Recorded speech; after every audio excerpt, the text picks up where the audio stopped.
तस्वीरों में दिखाई दे रहे इस शख्स को देखिए। इसके पास कोई लग्जरी कार नहीं है, साइकिल पर सवार होकर अपने सभी काम करता है। कोई स्मार्टफोन भी नहीं है, कीपैड का फोन इस्तेमाल करता है। लेकिन आपको सुनकर हैरानी होगी कि इसके सिर पर करीब 50 करोड़ 76 लाख रुपए का लोन है, जिसकी वजह से बैंकों ने इन्हें डिफॉल्टर तक घोषित कर दिया है।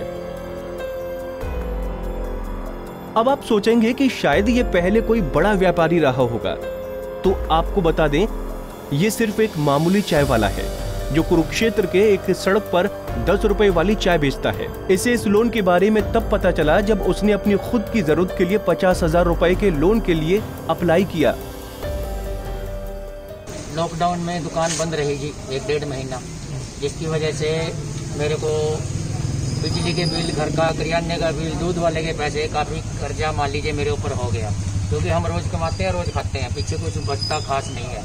तो इस कर्जे को पूरा करने के लिए मैंने सोचा किसी से पैसे उधारे लिए जाएं, तो आम आदमी से पैसे उधारे मिले नहीं, जिसकी वजह से मैं एक प्राइवेट बैंक में गया तो उन्होंने लोन फार्म मेरा ले लिया। तो एक दो बंदे का और लिया, गांव में से पड़ोस के बंदे का, तो 3-4 दिन बाद मेरा रिजेक्ट हो गया फार्म और उनका पास हो गया। रिजेक्ट होने का कारण उन्होंने ये बताया कि मेरे ऊपर काफ़ी सारे लोन पहले ही पेंडिंग है, इसलिए मेरा लोन नहीं हो सकता। तो जबकि मेरे सिर्फ कोई लोन नहीं है, एक दुकान का लिमिट का लोन चल रहा है 20,000 का, जो मैं नियमित तौर पे किस्तें जैसे होती हैं जमा कराता रहता हूँ, लेता रहता हूँ। तो फिर मैंने चेकिंग कराई जी, सिबिल निकलवाया जी, स्कोर निकलवाया किसी से, तो उसमें ये सारी डिटेल पाई गई भी कहाँ लोन है। उसमें बैंक के तो लोन नहीं, नाम नहीं लिखा है, लेकिन लोन लगभग 50-51 करोड़ रुपए के लोन उसमें दिखाए गए हैं, जो मेरे द्वारा नहीं लिए गए हैं। वो मेरे ही नाम के अलग अलग लोगों के हैं, जो पता नहीं कैसे मेरे नाम जुड़ गए हैं, वो ये कोई खास पता नहीं है। तो आपने जो है फिर कहा किसी को शिकायत की है इस बारे में? इस बारे में जी हमने बैंक PNB के सर्कल ऑफिस में मिला साहब को, उन्होंने कोई मेल भेजी बैंक में, बैंक वालों ने उसको भर के आगे भेजा। तो लेकिन ये बताया साथ में कि ये प्रक्रिया बहुत ही कठिन है, जिसमें आपको नाम हटवाने के लिए काफ़ी मशक्कत करनी पड़ेगी, काफ़ी टाइम लगेगा, क्योंकि वो आपको सिर्फ मेरे को बैंकों की एक लिस्ट दे देंगे जहाँ जहाँ लोन चल रहे हैं, वहाँ जाके मेरे को खुद ही नाम कटवाने पड़ेंगे, क्योंकि मेरे लिए संभव नहीं है।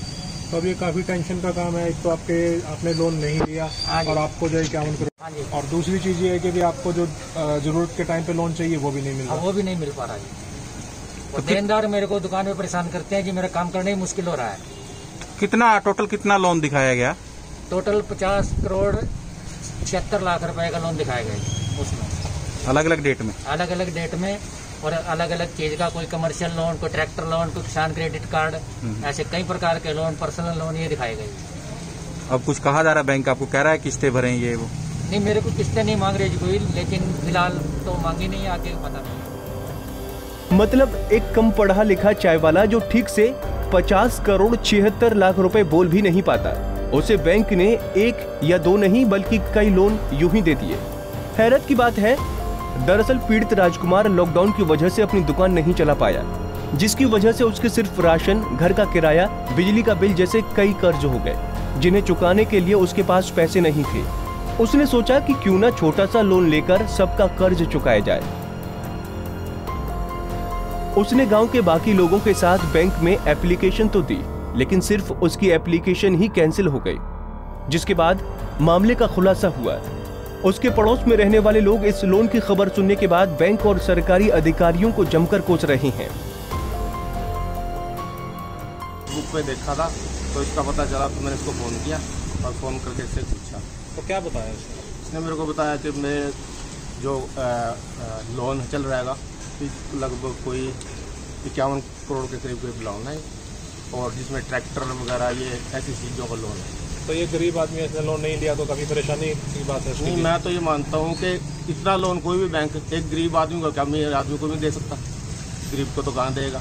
मैंने खुद लोन लिया है, इतनी फॉर्मेलिटी है बैंकों की कि लोन आसानी से मिल ही नहीं सकता। कई साल से देख रहा हूँ जिसको अप्रोच में ऐप जरा चाय का काम कर रही, थोड़ा बहुत अपना हैंड टू माउथ है जी, मगर वही बात है, एक तो हरासमेंट करने वाली बात होगी ना जी। एक आदमी को तो गरीब आदमी है जी बेचारा, मतलब 50-50 करोड़ का लोन किसको कहते हैं सर, कहाँ से पाएगा? गवर्नमेंट की गलती से अगला भुगतेगा ये जी, क्या फायदा उस चीज़ का जी? मतलब उसको तो हरासमेंट होगी, आदमी आम आदमी वो भी परेशान हो जाएगा इस चीज़ में। वो कहाँ नाम कटवाएगा जी, कैसे कटवाएगा नाम बताओ, कहाँ लग जाएगा। कहीं ना कहीं गलती हुई है, क्या मानते हैं? बिल्कुल है जी, टेक्निकली गलती है जी। और मगर गलती एक गरीब आदमी कैसे भुगते हैं? हम भी पड़ोस में रहते हैं जी, मान लो ये तो कल को हमारे साथ भी हो सकती है जी, कोई पड़ोस में भी आएंगे, इंक्वायरी करेंगे, पूछेंगे ताछेंगे, हरासमेंट तो हमारी भी है ना जी। बराबर में आपने आपके पड़ोस में तो आता जाता किस चीज पे, गाड़ी गुड़ी में आते हैं? साइकिल पे आते हैं जी। बरसात में भी लग रहा है जी, बेचारा सारा दिन हो गया, गिल्ला हो रहा है जी, कपड़े रो रहे हैं। वही बात है, चाय बेचेगा तो 2 पैसे कमाएगा, नहीं तो क्या करेगा। मतलब आमतौर पर किसी एक मामूली लोन के लिए कई कागजात और बाकी काम करने पड़ते हैं, तब कहीं जाकर 8 से 10 लाख तक का लोन मिलता है। लेकिन यहाँ तो 16 अलग अलग लोन एक चाय वाले के नाम पर दे दिए गए। किसी ने ट्रैक्टर खरीदा तो किसी ने किसान क्रेडिट कार्ड लिया और ना जाने क्या क्या। मगर अब बैंक ने इन्हें कई जगह जाकर अपना नाम लोन से कटवाने की बात कही है, जिसमें लंबा समय लगेगा। एक तो जरूरत पड़ने पर राजकुमार को लोन नहीं मिला, ऊपर से इतने भारी लोन के सिर पर होने का दबाव। अब ऐसे में देखना होगा कि गरीब राजकुमार इस मुसीबत से कैसे बाहर आएगा। कुरुक्षेत्र से रणदीप रोड, पंजाब केसरी टीवी।